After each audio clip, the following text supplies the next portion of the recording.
Assalamualaikum warahmatullahi wabarakatuh. Alhamdulillah alladzi bi ni'matihi tatimmus shalihat. Segala puji bagi Allah Jalla Jalaluh yang karena nikmatnya kebaikan-kebaikan menjadi sempurna. Yang karena rahmatnya niat-niat baik hamba dapat terlaksana. Allahumma salli wa sallim wa zid wa barik wa an'im ala sayyidina wa maulana Muhammadin wa ala alihi wa ashabihi ajma'in. Ya Allah, semoga salawat, semoga salam, berkah dan nikmat senantiasa Engkau curahkan untuk hamba kekasih-Mu, untuk baginda Nabi kita Muhammad alaihi salatu wassalam, untuk keluarga beliau, untuk istri-istri beliau, untuk putra-putri beliau, dan untuk seluruh sahabat Nabi. Semoga Allah meridai kita bersama mereka. Amma ba'd, ahibati fillah. Hari ini kita melanjutkan kajian kita tentang bagaimana Rasulullah SAW mengajarkan adab kepada umatnya. Kita yang mengaku sebagai pengikut Nabi alaihi salatu wassalam, maka hendaklah membuktikan kecintaan dia dengan amal perbuatan. Bukan hanya dengan ucapan di lisan, ungkapan di tulisan, tapi ternyata tidak terbukti dengan raga dan perbuatan. Kita masuk ke bab nomor 334. Babun al-bina. Bab tentang bangunan. Subhanallah, ternyata membangun rumah ada etikanya. Semua orang ingin punya rumah. Bahkan itu menjadi salah satu kebutuhan pokok. Sehingga semua berusaha untuk menyelamatkan dirinya dari terik mentari dengan teduhnya atap rumah, dari dinginnya angin, dengan adanya tembok-tembok yang mengelilingi bangunan rumahnya. Di sini Al-Imam Bukhari menyebutkan dua hadis. Yang pertama, beliau mengatakan haddatsana Ibrahim ibn Munzir qala haddatsana Muhammad ibn Abi Fudayk an Muhammad ibn Hilal annahu ra'a hujara azwajin Nabi sallallahu alaihi wasallam. Ini ceritanya Muhammad ibn Hilal, bahwa dia melihat kamar-kamar istri-istri Nabi alaihi salatu wassalam. Kita tahu dalam Al-Quran Al-Karim ada surat namanya surat Al-Hujurat, yang maknanya kamar-kamar. Karena memang rumah istri-istri Nabi itu lebih dekat dengan bentuk kos-kosan yang ada sekarang. Satu ruangan, di situ mungkin ada dapur, kemudian ada toilet, bas, atau mungkin ada sedikit teras di depan rumah Nabi alaihi salatu wassalam. Bukan rumah yang memiliki banyak kamar, tidak. Maka disebut kamar. Akhirnya rumah itu lebih dekat dengan kamar sebenarnya dia. Ini Muhammad bin Hilal, dia melihat kamar-kamar istri Nabi sallallahu alaihi wasallam terbuat dari apa? Min jarid, terbuat dari pelepah kurma. Masturah bimusuhi syar. Yang pelepah kurma itu, jadi model rumah Nabi SAW itu, bagian bawahnya dari pondasi, kemudian ada batu bata. Setelah batu bata itu, ada yang namanya pelepah kurma yang disusun. Kalau mungkin di tempat kita, itu ada yang namanya, apa ya, bahasa Jawanya itu gedek. Mudah-mudahan antum tahu gedek. Yang terbuat dari bambu ya, yang dianyam bambu tersebut. Rumah orang dulu itu kalau nggak dari bawah ke atas dari bambu, atau setengahnya dari tembok, atasnya dari bambu. Nah, rumah istri si Nabi itu modelnya seperti itu. Dari pelepah kurma yang disusun, lalu ditutup pakai semacam kain yang terbuat dari wool atau dari bulunya domba, kulitnya kambing. Jadi ditutup seperti itu, supaya tidak ada celah, karena pelepah kurma itu ya nggak akan rapet ya. Seperti itu kamar-kamar Nabi SAW. Sehingga kalau kita lihat, bikin rumah di masa itu dengan bikin rumah di masa sekarang, Masya Allah. Di masa dulu sepekan jadi tuh rumah. Udah jadi, udah bisa ditinggalin. Sekarang orang 6 bulan, setahun, 2 tahun, 3 tahun, subhanallah, menghabiskan banyak uang untuk membuat bangunan yang terkadang tidak terlalu bermanfaat buat dia sebenarnya. Kadang-kala ada orang yang rumahnya besar, anaknya cuma 1. Buat apa gitu? Sedangkan untuk menyumbang membangun rumah Allah, bangunan yang dimanfaatkan oleh umat manusia, yang dia dengan membangun rumah Allah akan Allah gantikan dengan istana di surga, itu dia hanya sedikit yang dia donasikan untuk hal itu. Rasulullah sallallahu alaihi wasallam mengatakan, man bana lillahi masjidan banallahu lahu baitan fil jannah. Barang siapa yang membangunkan untuk Allah masjid di muka bumi ini lillahi ta'ala, bukan karena riya, bukan karena ingin sanjungan, maka Allah akan bangunkan buat dia rumah di surga. Kita lihat Rasulullah sallallahu alaihi wasallam ketika beliau hijrah sampai ke kota Madinah, beliau tidak langsung masuk ke jantung kota Madinah, tapi beliau singgah di Quba, di pinggiran kota Madinah sallallahu alaihi wasallam. Apa yang beliau lakukan? Yang pertama beliau lakukan adalah membangun masjid, yang kita kenal sekarang masjidnya dengan Masjid Quba, yang Allah mengatakan la masjidun ussisa 'ala taqwa min awwal yaumin.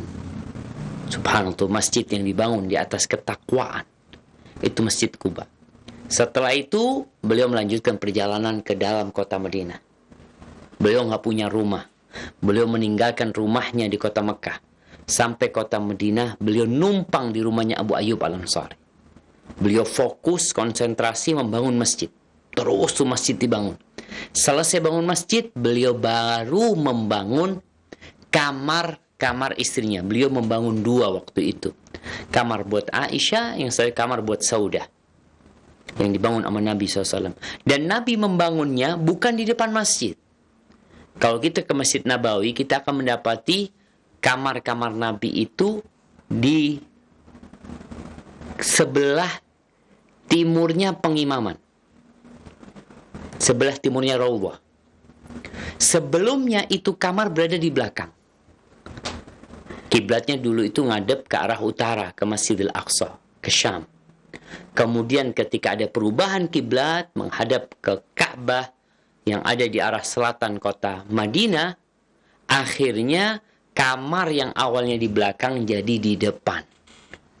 Subhanallah, beliau tawadhu memilih kamar di belakang, tapi Allah mengangkat beliau alaihi salatu wassalam. Setelah masjidnya jadi, baru beliau membangun rumahnya sendiri. Maka ini nasihat buat umat Islam, agar ketika mereka ingin membangun rumah, jangan lupa untuk mengeluarkan harta yang banyak. Untuk apa? Untuk membangun rumah di surga. Baik, itu bangunan rumah Nabi SAW.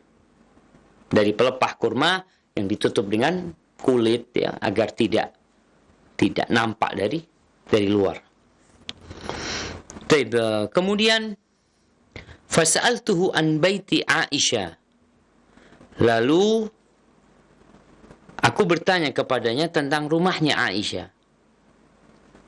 Ini pertanyaan Muhammad ibn Abi Fudayk kepada Muhammad bin Hilal. Faqala, bagaimana sih rumahnya Aisyah? Faqala, kana babuhu min wijhati Syam. Pintunya di arah Syam. Jadi ke arah membelakangi kiblat. Pintu rumahnya Aisyah radhiyallahu taala anha. Faqultu misra'an kana au misra'ain. Pintu rumahnya itu 2 daun pintu atau 1 daun pintu. Karena kita lihat ya, kalau rumah-rumah yang mewah, yang gede-gede, biasanya pintunya tuh 2. Tapi kalau rumah biasa ya biasanya pintunya pintu doang, 1 aja daun pintunya. Maka ini bertanya lagi nih, kepingin tahu dia, karena dia belum ngelihat. Jadi dia ingin mendapatkan gambaran yang lengkap tentang bentuk rumahnya Nabi SAW, yang Nabi tinggal di situ. Beliau adalah makhluk yang paling indah, yang paling dicintai Allah. Tapi ternyata rumahnya sangat sederhana sekali. Qala baban wahidan. Pintunya 1, bukan 2 daun pintu. Qultu min ayyi syai'in kan. Tanya lagi nih Muhammad bin Abi Fudaik. Pintunya terbuat dari apa? Kalau tadi rumahnya udah disebutkan bagaimana model tembok, ternyata temboknya campuran dengan pelepah kurma yang ditutupin dengan kulit tadi, dengan bulu. Tanya lagi, pintunya itu terbuat dari kayu apa? Qala ar'ar min ar'ar au saj. Dari pohon ar'ar, dari kayu ar'ar. Ana tadi ngelihat ya, kayu ar'ar itu semacam kayu pinus ya, atau kayu cemara, semacam itu. Ausaj, adapun kayu saj ini, subhanallah, saj ini kalau ana lihat terjemahannya disebutkan semacam kayu jati. Disebutkan pohon yang besar, pohon saj itu. Makanya kalau kita lihat, kalau membuka pembangunan Masjid Nabawi, pintu Masjid Nabawi itu kayunya sama, kayu saja. Terjemahannya banyak diterjemahkan kayu jati. Wallahu a'lam. Apakah memang seperti itu yang dimaksud adalah kayu jati seperti yang ada di Indonesia, atau sejenis kayu yang kokoh, yang pohonnya besar sekali disebutkan berkaitan dengan kayu saj ini. Seperti itu bangunan rumah Nabi alaihi salatu wassalam. Sehingga teman-teman yang mungkin rumahnya ya RSSS ya, rumah sangat sempit sekali, hendaklah bersyukur kepada Allah Azza wa Jal. Coba lihat bagaimana rumah Nabi alaihi salatu wassalam. Kemudian di hadis yang selanjutnya, Imam Bukhari mengatakan haddatsana Ibrahim ibn al-Mundhir qala haddatsana Ibnu Abi Fudaik an Abdullah ibn Abi Yahya an Sa'id ibn Abi Hind an Abi Hurairah qala qala Rasulullah sallallahu alaihi wasallam la taqumu as-sa'atu hatta yabniya an-nas buyutan yushunaha wasyal marahil. Qala Ibrahim yakni al-thiyab al-mukhattatah. Imam Bukhari mengatakan telah mengajarkan kepada kami Ibrahim ibn Mundhir. Dia berkata telah mengajarkan kepada kami Ibn Abi Fudaik, yakni Muhammad ibn Abi Fudaik. Dia meriwayatkan dari Abdullah ibn Yahya, dari Sa'id ibn Abi Hind, meriwayatkan dari Abu Hurairah radhiyallahu taala anhu bahwa Rasulullah SAW bersabda, tidak akan terjadi kiamat. La taqumu sa'ah. Sampai, ini berarti tanda-tanda kiamat. Tanda-tanda kiamat itu ada tanda-tanda besar, ada tanda-tanda kecil. Tanda-tanda kecil itu udah banyak yang muncul. Di antara yang disebutkan Nabi SAW. Tidak akan terjadi kiamat hatta yabniyan nas buyutan. Sampai orang-orang membangun rumah, kemudian rumahnya itu dihiasi seperti dihiasinya pakaian. Pakaian itu kan ya kayak anak pakai baju nih. Di model ada warna ini, warna itu. Dulu mungkin dengan bordir. Dulu mungkin ya dengan tenunan yang memang dimodifikasi warnanya jadi beragam. Mungkin seperti kita lihat yang di belakang studio ini studio baru nih yang ada di STDI ya. Kita lihat belakangnya dihiasin dengan yang garis-garis, yang sebelah sininya yang kotak-kotak ya. Ini mungkin studi, tapi ada rumah orang tuh sudah pakai wallpaper, kalau nggak dicat yang dengan cat berbagai macam, subhanallah. Nggak akan terjadi kiamat sampai orang-orang itu peduli banget dengan bangunan. Padahal tujuan orang punya rumah itu yang penting kan nggak kehujanan, nggak dingin, nggak kepanasan. Tapi nggak, mereka sudah mulai menghiasi dinding rumahnya seperti pakaian. Ya, seperti pakaian. Kalau pakaian kan memang mungkin dicelup dia. Ini temboknya dihiasin sama mereka. Dan Anda rasa masa itu telah tiba. Kita dapat melihat rumah dengan warna-warni. Dari luar kita lihat warnanya ini, warna catnya. Kemudian nanti di sebelah warnanya berbeda. Kalau masuk ke dalamnya juga lain lagi. Dulu kalau bicara lantainya, rumah dulu ya sudah rumah Nabi SAW lantainya dari tanah atau dari pasir. Sedangkan orang sekarang Masya Allah lantainya dari marmor, dari batu onik, dari macam-macam. Subhanallah jemaah.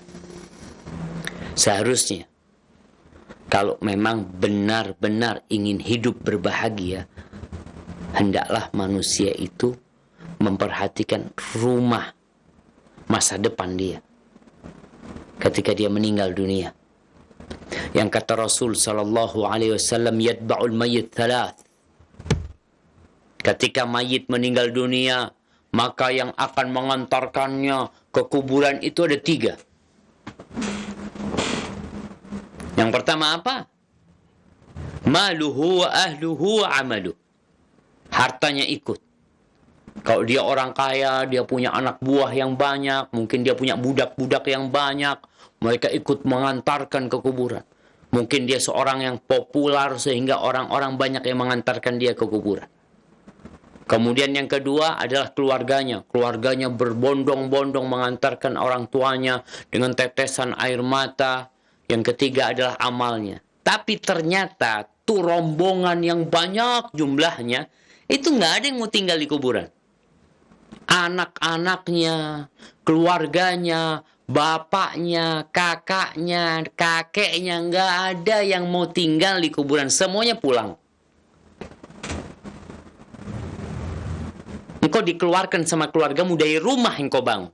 Udah bangun rumah, capek, berkeringat, ratusan juta habis. Tahu-tahu dikeluarin dari rumahnya, ditaruh di lubang yang sempit, diinjek-injek sama mereka, lalu ditinggal. Wa amaluh, amalnya yang 3. Fayarjiul itsnan, yang 2 pulang, yang 1 tetap tinggal. Yang pulang siapa? Yang pulang itu keluarga dan hartanya. Yang tinggal, yang setia, yang akan tetap menemani adalah amal, baik amal soleh atau amal buruk. Maka hendaklah manusia itu mempedulikan rumah masa depan dia nih. Bukan atasnya. Sebagian orang membangun di atasnya, dikasih marmer atau dikasih atap, ya Allah. Dia nggak ada manfaat dengan atap tersebut. Walau dengan marmer yang ada di atasnya. Dia bermanfaat dengan amal yang telah dia lakukan. Maka menjadi pelajaran buat kita semua yang bangun rumah, tolong bangun rumahmu yang engkau akan tinggal di sana selama-lamanya. Sedangkan yang di dunia, ya engkau nggak lama engkau akan tinggalkan. Barakallahu fiik. Baik, di bab 335 Imam Bukhari mengatakan babun qaulur rajuli la wa abik. Bab tentang ucapan seseorang la, enggak, demi bapakmu. Bab ini menjelaskan tentang adab berbicara. Kita tahu Rasulullah sallallahu alaihi wasallam mengatakan la tahlifu bi abaikum. Kalian itu jangan sumpah dengan nama orang tua kalian, ya. Kita tahu Allah bersumpah dengan siapa yang Allah kehendaki. Allah bersumpah demi waktu duha, wadduha, demi waktu malam, wal laili idza saja. Allah bersumpah demi matahari, wasyamsi wadduhaha, bersumpah demi rembulan. Allah bebas bersumpah dengan apa yang dia kehendaki. Wal fajri walayalin ashar, demi fajar. Tapi manusia kalau mau bersumpah nggak boleh bersumpah kecuali dengan nama Allah Azza wa Jalla. Terus gimana di sini kok bab ini berkaitan dengan wa abi, demi bapakmu? La wa abi. Para ulama menjelaskan bahwasanya kalimat la wa abi itu sebenarnya bukan dalam rangka sumpah. Tapi itu ungkapan yang biasa dikatakan oleh orang Arab, tapi tidak dimaksudkan bersumpah dengannya, mengagungkan apa yang dia bersumpah dengan itu. Hanya ucapan basa-basi yang biasa mereka kerjakan tanpa memaksudkan makna sumpah tadi. Enggak. Jadi sebenarnya bukan sumpah. Sebagian mengatakan enggak, ini sumpah, tapi sebelum dilarang.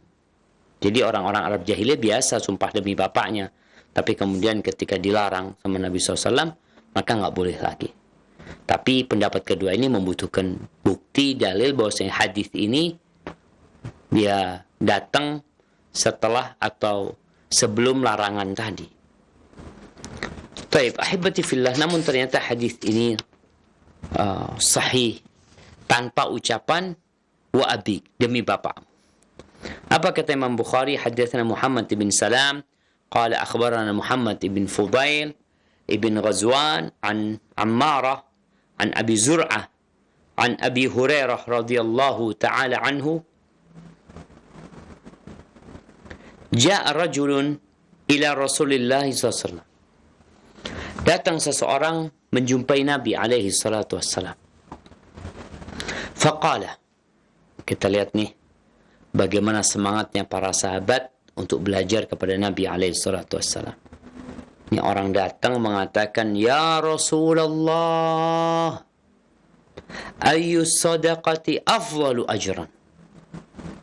Wahai Rasulullah alaihi salatu wassalam, ya Rasulullah, sedekah seperti apa yang paling afdol pahalanya? Kenapa orang ini mencari yang paling afdol, yang paling mulia, yang paling baik? Ini sebagai bentuk kesadaran bahwa manusia diciptakan itu bukan untuk memperkaya diri, bukan untuk banyak-banyakan amalan, tapi baik-baikan amalan. Bukankah Allah berfirman, Alladzi khalaqal mauta wal hayata liyabluwakum ayyukum ahsanu amala.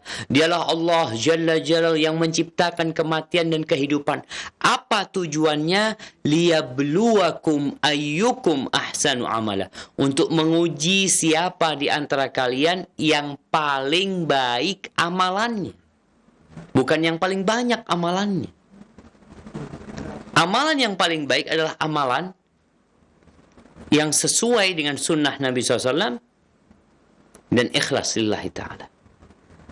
Oleh karena itu kita akan mendapati pertanyaan-pertanyaan sahabat itu sangat berkualitas sekali. Dia bertanya, ayul amali afdal, amalan apa yang paling dicintai Allah Azza wa Jal, yang paling mulia? Apa kata Nabi SAW? As-salatu ala waqtiha, salat tepat waktu.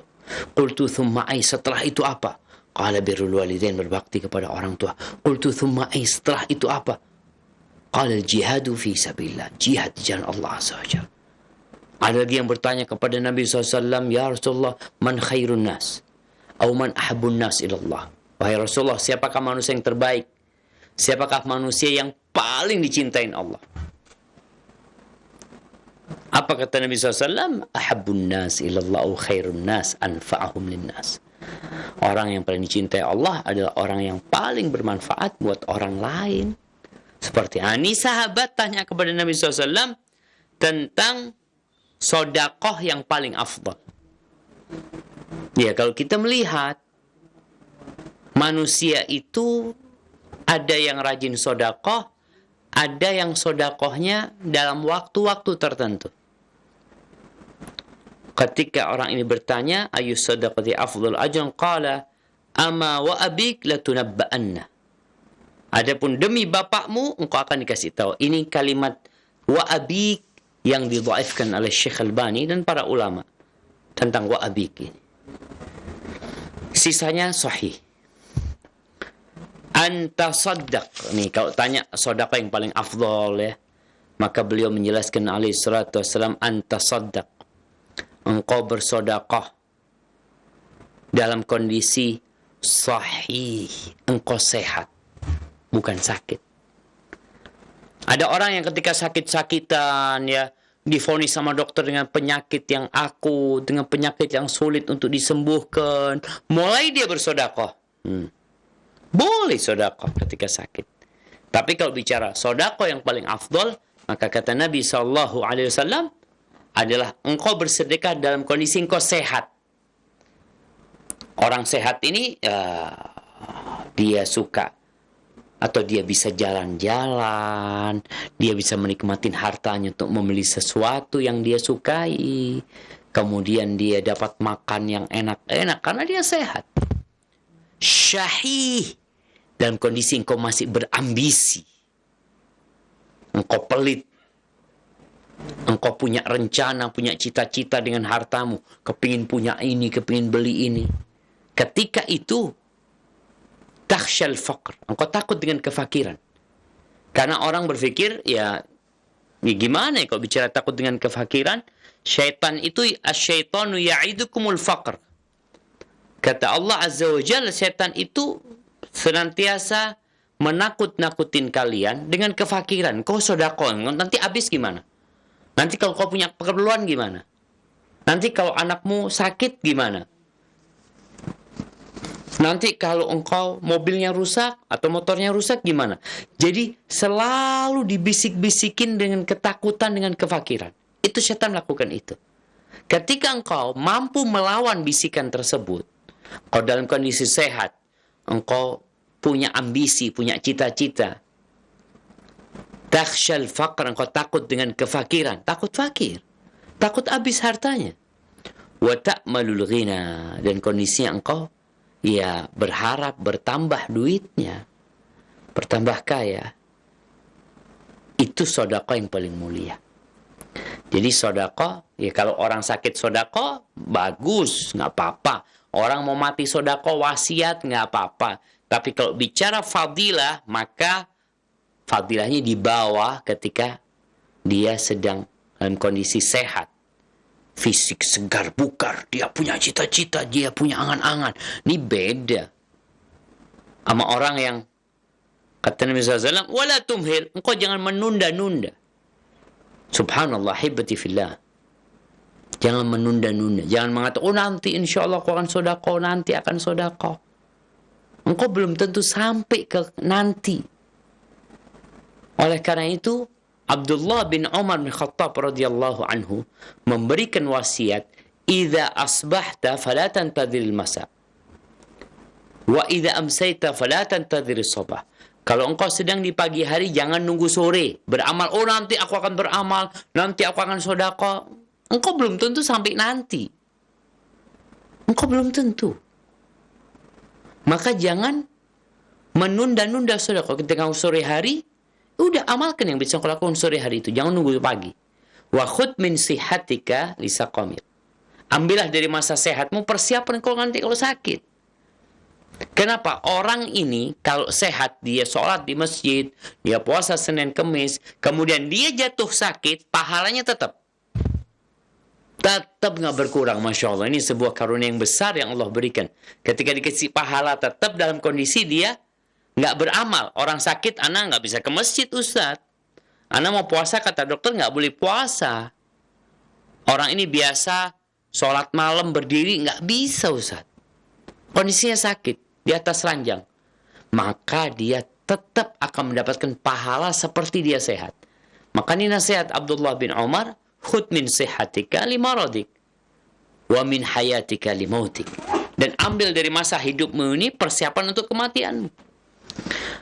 Maka Nabi SAW mengatakan, wala tumhil, jangan ditunda-tunda. Ya, kalau ditunda tadi, gara-gara ditunda akhirnya punya keperluan. Maunya sodako anak Ustaz, tapi ternyata anak sakit, nggak jadi sodako. Subhanallah, padahal dengan sodako itu bisa jadi anakmu jadi nggak sakit. Anak sebenarnya mau sodako Ustaz, tapi ternyata anak di PHK Ustaz. Akhirnya nggak jadi sodako. Jadi niatnya nggak jadi karena ada banyak urusan dalam kehidupan ini jamaah. Datang keperluan anak, keperluan orang tua, maka jangan menunda-nunda. Kemudian Nabi SAW mengatakan, hatta idza balagatil hulqum. Jangan nunggu nyawa itu sampai ke kerongkongan. Bagaimana Allah mengatakan, falaula idza balagatil hulqum wa antum hina idzin tanzurun. Tuh, nyawa itu ketika sampai ke kerongkongan, jangan nunggu engkau sedekah ketika sampai ke kerongkongan. Artinya mau nyampe, mau mati. Udah sakit parah, mulai dia mengatakan, qulta li fulan kada wa li fulan kada. Dia mulai mengatakan buat fulan sekian. Wasiat nih, buat fulan sekian. Wa qad kana li fulan. Padahal hartamu itu juga sudah bukan milikmu. Udah milik ahli waris. Sehingga nggak bisa engkau sedekah. Nih jamaah, kadangkala ada orang nunggu sakit mau sedekah, udah mau mati sekarat dia mulai sedekah. Padahal ketika itu sudah jadi milik ahli warisnya. Sehingga nggak boleh lagi dia berwasiat. Kalau mau wasiat sekarang nih, maka ahibati fillah, ternyata kalau bicara kemuliaan sedekah nih, Masya Allah, boleh jadi ana sedekah 100.000, fulan sedekah 100 juta. Boleh jadi lebih afdal punya anak.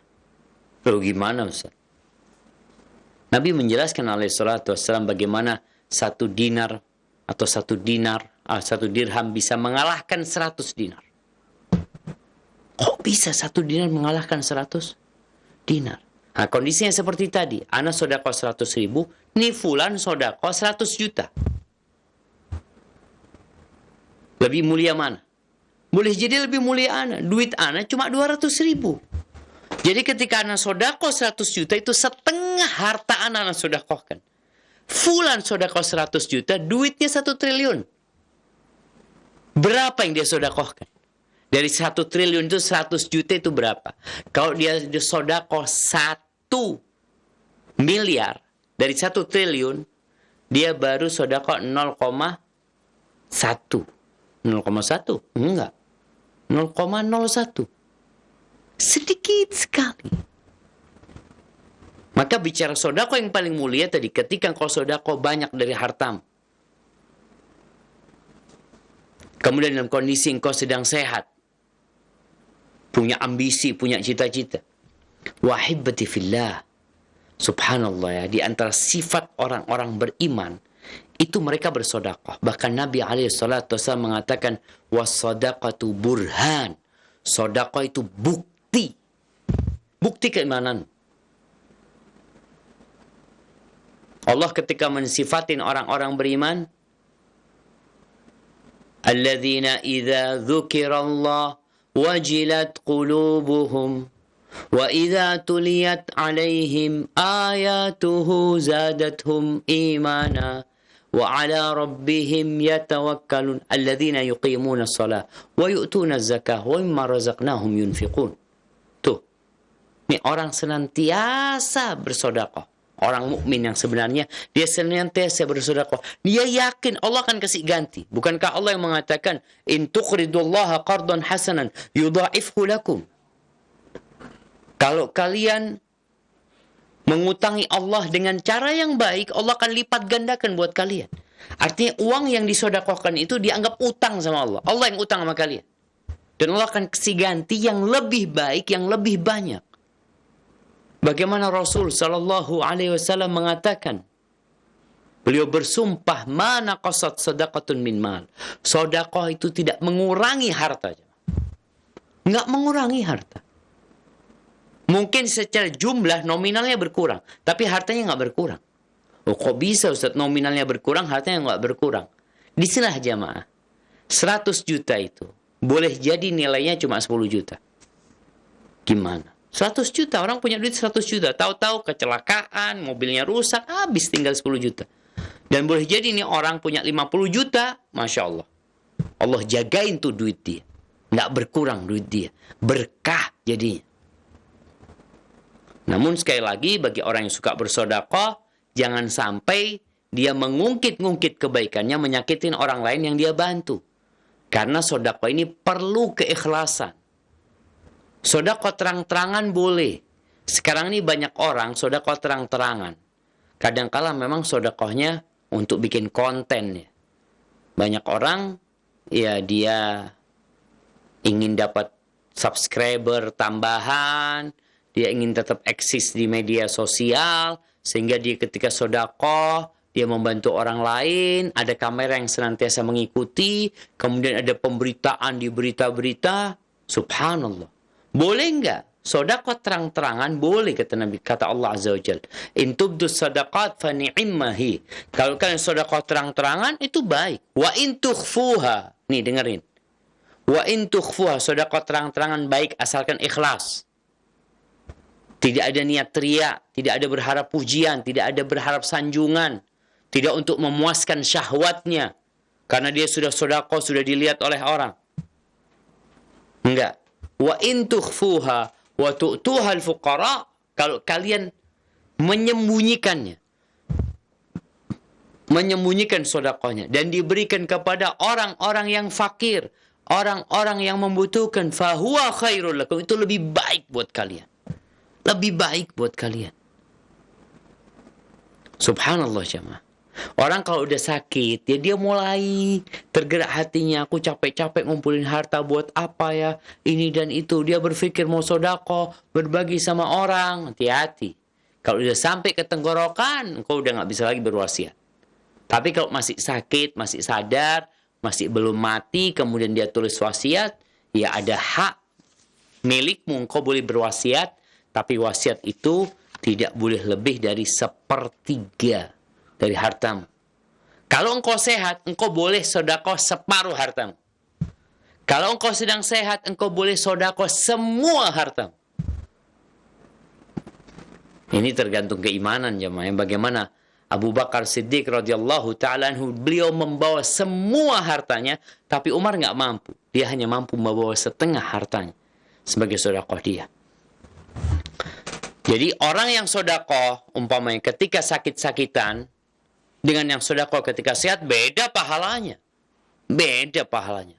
Apalagi dia udah mati. Udah mati keluarganya sedekah. Boleh nggak keluarganya sedekah buat yang mati? Boleh-boleh aja. Sebagaimana hadis Sa'ad ibn Ubadah ketika dia berkata kepada Nabi SAW bahwasanya ibunya meninggal dunia dalam kondisi dia absen. Dia sedang tidak berada di kota Madinah. Lalu dia mengatakan, afayan fa'uha idza tasaddaqtu anha. Afayan fa'uha, apakah bermanfaat buat orang tuanya kalau aku sedekah sesuatu untuk dia? Qala na'am, kata Nabi SAW. Iya, kata dia. Tapi orangnya udah mati nih. Yang beramal yang hidup. Yang mati dikirimin pahala sedekah tadi itu. Lalu Sa'ad bin Ubadah mengatakan, ushiduka annaha ha'itil mikhraf. Ya Rasulullah, aku mempersaksikanmu bahwa kebunku yang namanya mikhraf, yang banyak buahnya, itu sedekah buat ibuku. Aku berharap pahala dari sana. Buat ibunya. Tapi tentunya nilainya beda ketika ibunya yang sedekah sendiri dengan ibunya yang sedekah ketika dia sedang sehat. Orang yang sakit aja sama yang sehat berbeda, apalagi yang hidup dengan yang mati. Maka hendaklah kita setelah mendengar hal ini ya bersungguh-sungguh gitu loh untuk berbagi dengan orang lain. Jangan mau dibohongin sama setan yang dikatakan mungkin nanti engkau punya perlu, mungkin nanti ada kejadian gini, mungkin ada ini dan itu, yang akhirnya ya dia nggak mau sedekah gitu. Berat dia mau sedekah. Perlu perjuangan. Orang bersedekah itu perlu perjuangan dan perlu kesabaran karena kita cinta dengan harta. Allah Azza wa Jalla mengatakan zuyyina lin-nasi hubbus syahawat minan nisa' wal banin wal qanatiril muqantarah minadh dhahabi wal fiddati wal khailil musawwamati wal an'ami wal harth dzalika mata'ul hayatid dunya wallahu 'indahu husnul ma'ab. Dihiasi, diindahkan bagi manusia syahwat kepada perempuan, kepada anak-anak, kepada harta. Ada syahwat di sana manusia. Oleh karena itu Allah perintahkan engkau sedekah, engkau keluarkan tu uangmu. Buktikan cintamu. Baik, barakallahu fikum ahibbati fillah. Kemudian di hadis yang selanjutnya, ana izin minum dulu jemaah. Bismillah.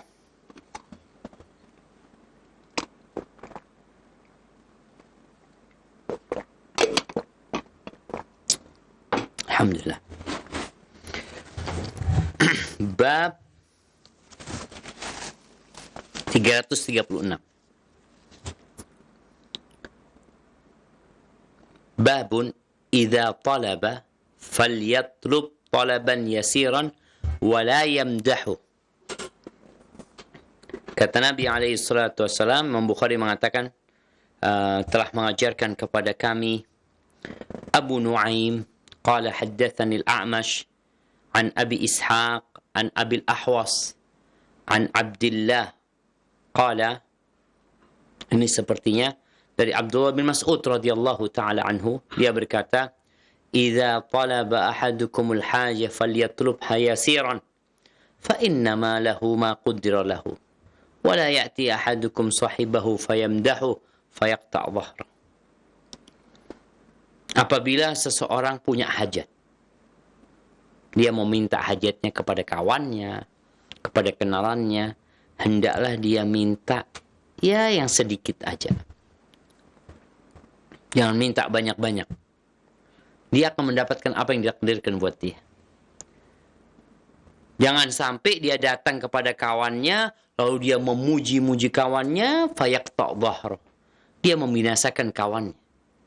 Jadi dulu jamaah, orang-orang itu kalau ingin sesuatu, dia datang ke gubernur, datang ke khalifah, lalu di sana dia menyenandungkan syair-syair pujian, ya, sanjungan, agar dia dikasih fulus nih sama orang yang dia puji nih. Jadi dia memuji bukan karena orang itu pantas dapat pujian, tapi dia memuji karena ingin fulus. Dia ingin sesuatu. Maka Nabi Abdullah bin Mas'ud mengatakan, kalau engkau punya hajat, mintalah, minta. Minta, tapi mintanya jangan maksa. Sampaikan hajatmu, dikasih, ambil, tapi jangan memaksa. Dan jangan pula memuji.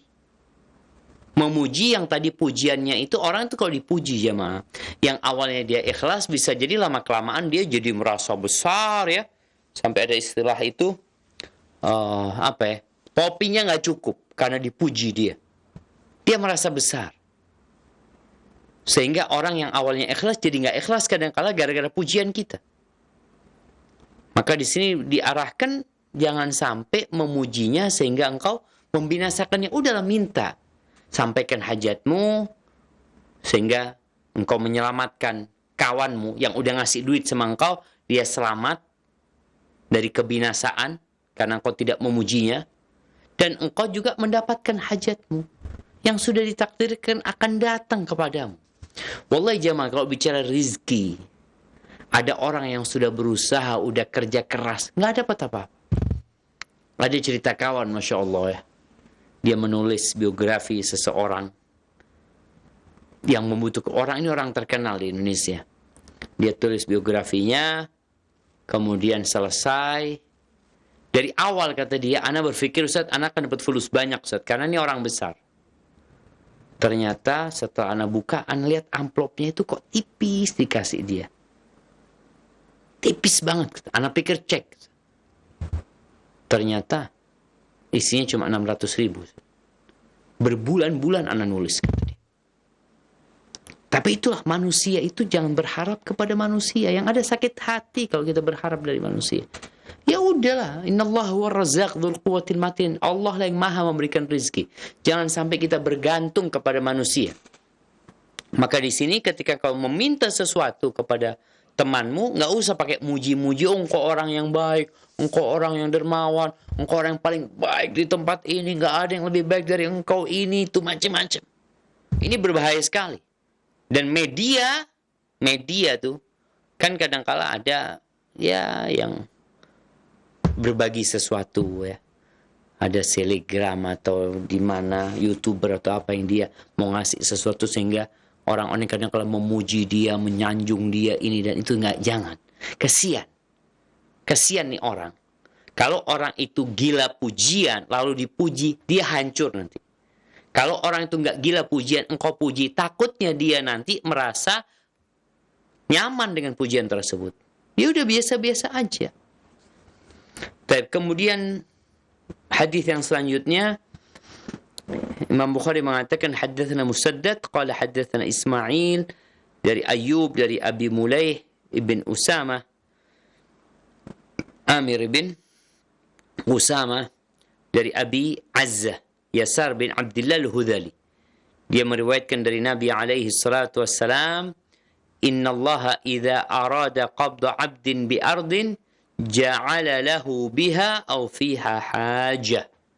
Subhanallah jemaah. Ini bicara takdir Allah lagi. Sesuai dengan hadis yang sebelumnya, udah engkau kalau minta-minta yang biasa-biasa aja, yang sudah ditakdirkan kau akan mendapatkannya.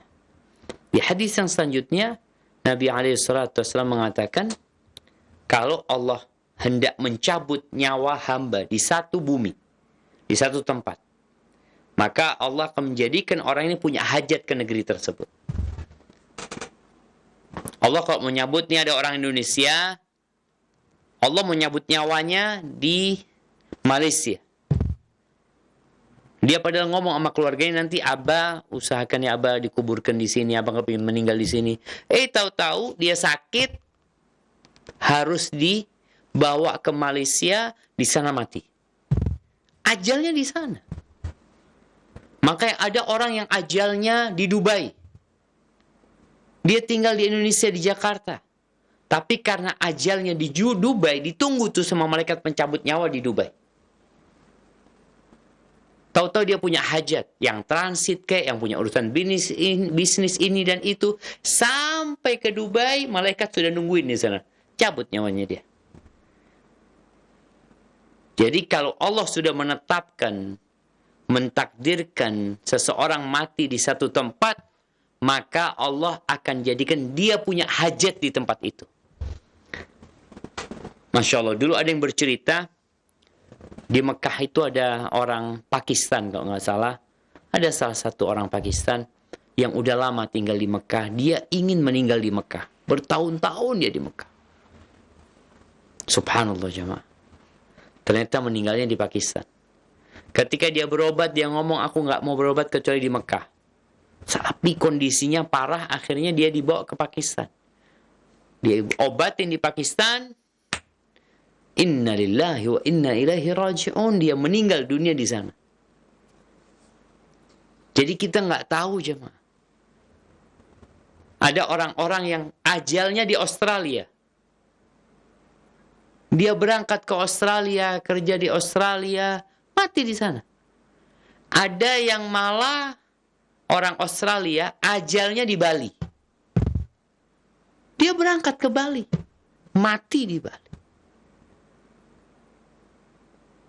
Ini menunjukkan bahwasanya semuanya telah ditakdirkan oleh Allah Azza wa Jalla, dan seorang hamba hendaklah berusaha untuk mencari bagaimana matinya husnul khatimah.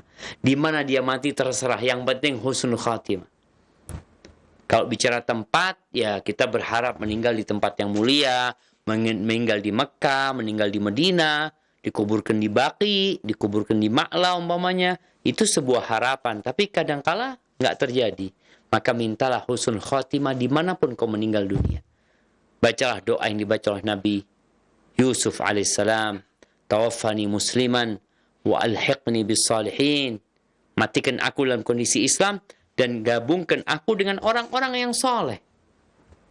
Dan ingat, kullu nafsin dha'iqatul maut. Semua yang bernyawa pasti merasakan kematian. Tapi bagaimana kita mati? Husnul khatimah. Kenapa? innamal a'mal bil khawatim. Amalan itu tergantung penutupnya. Jadi ada orang-orang yang soleh, yang suka berbagi, yang suka ibadah, tapi subhanallah, tahu-tahu di akhir hayatnya, dia berubah, dia terpengaruh dengan kawan-kawannya, akhirnya dia mati dalam kondisi meninggalkan sholat. Na'udzubillah min dzalik.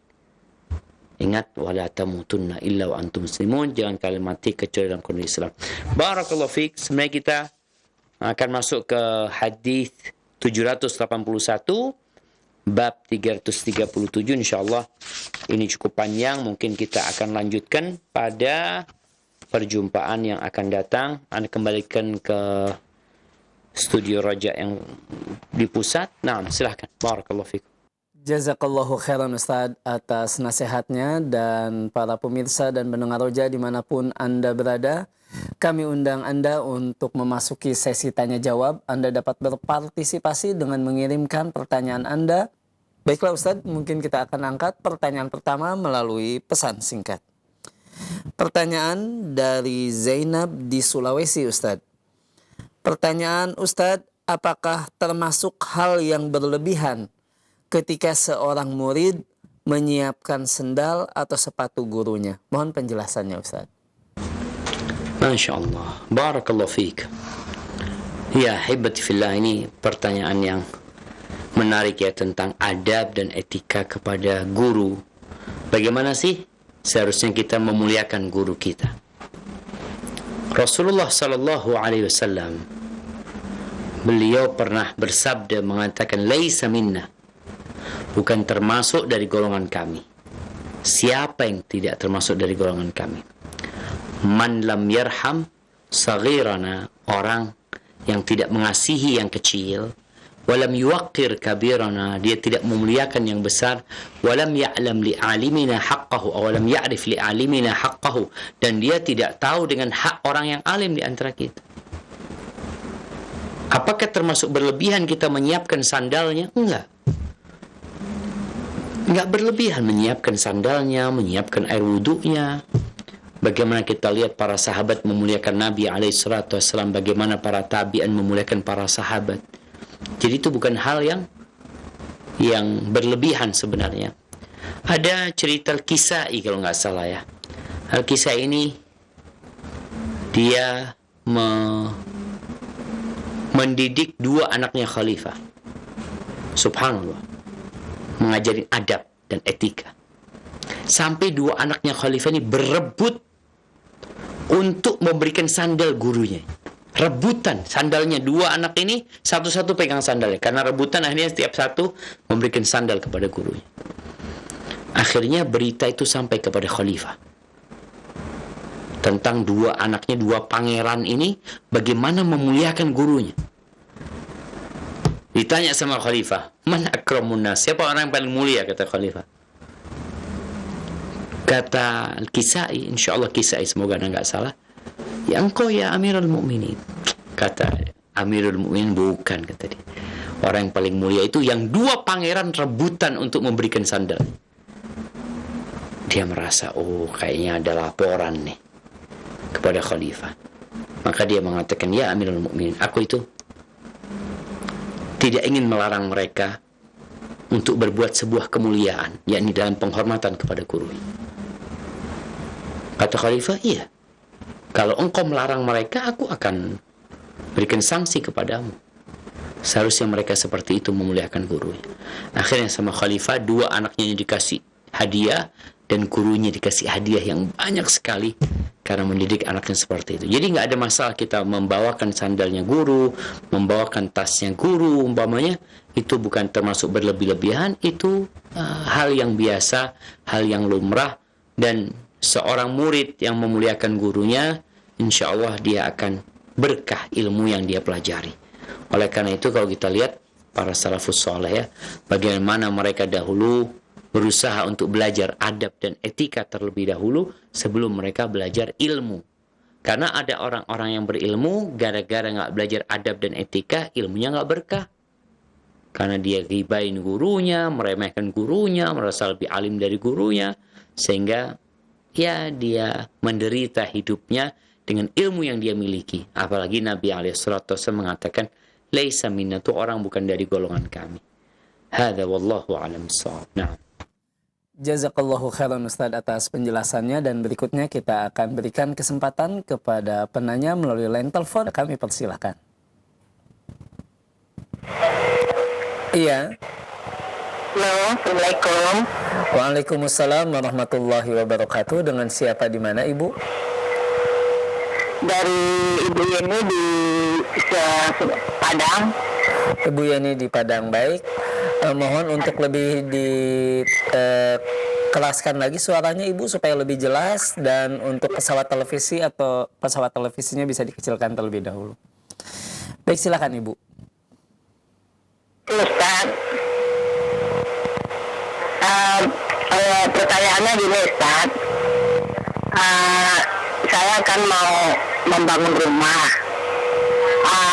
terus bahannya itu saya tabung dulu di tempat orang jual bangunan Ustaz. Apa itu boleh? Baik. Yang kedua Ustaz, saya akan membantu menyalurkan infak seseorang gitu.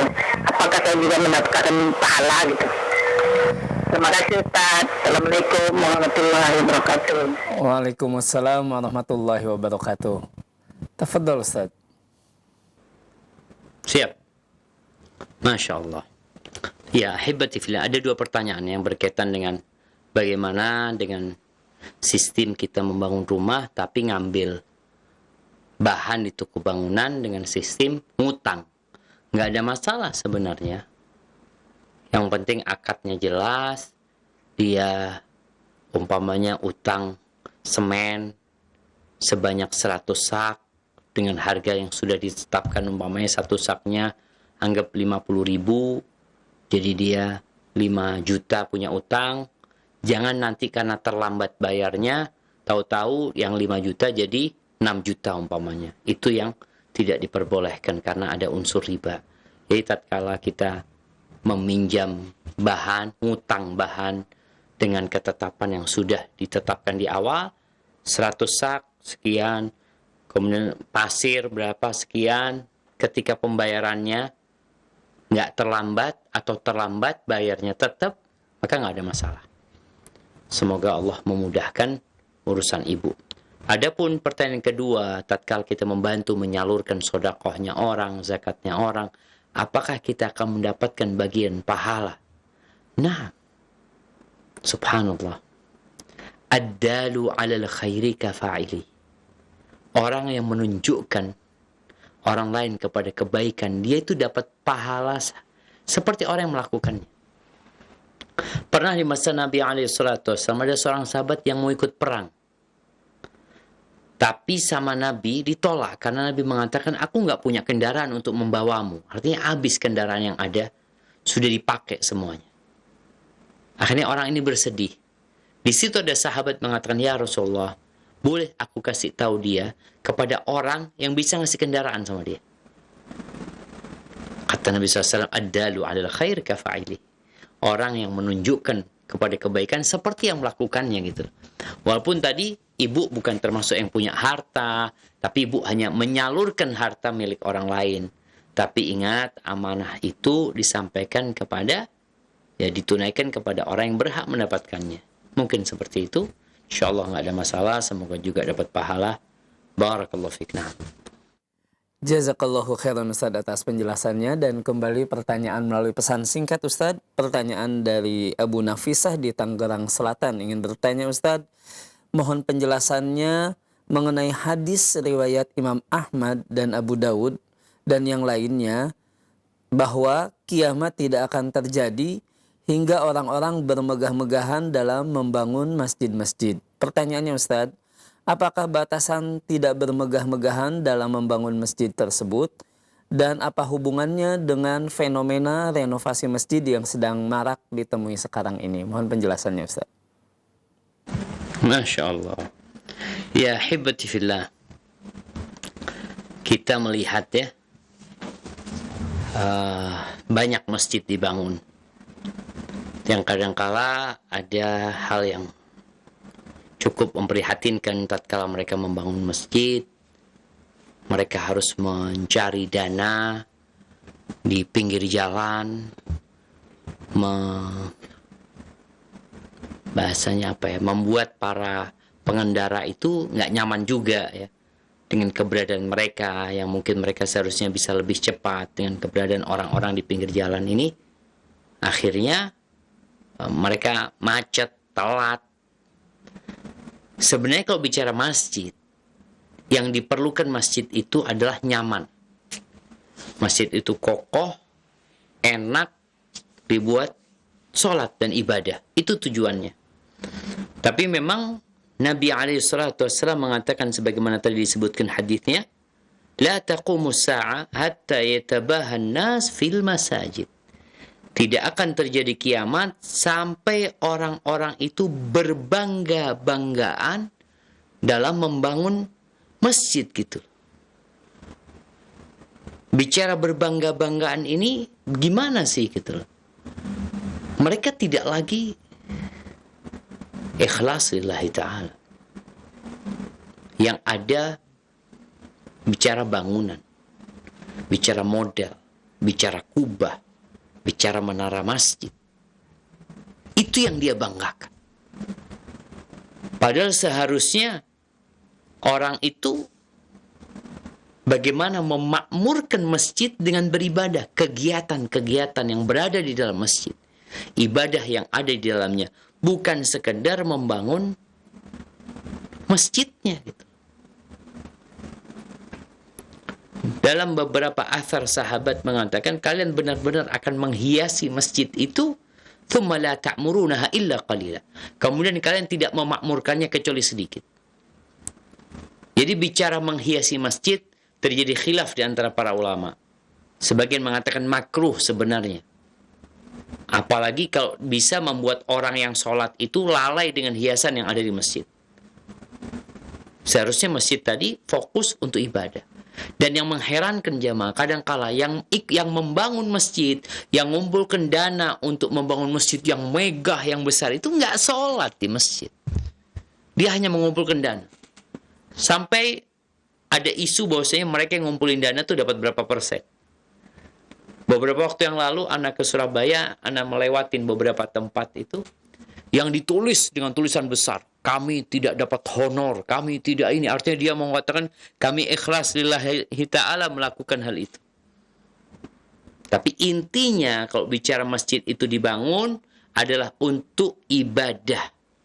Bukan untuk berbangga-banggaan. Oh, di sana masjidnya bagus, menaranya bagus, anak bangun lagi yang lebih besar, yang bagus juga menaranya. Man bana lillahi masjid.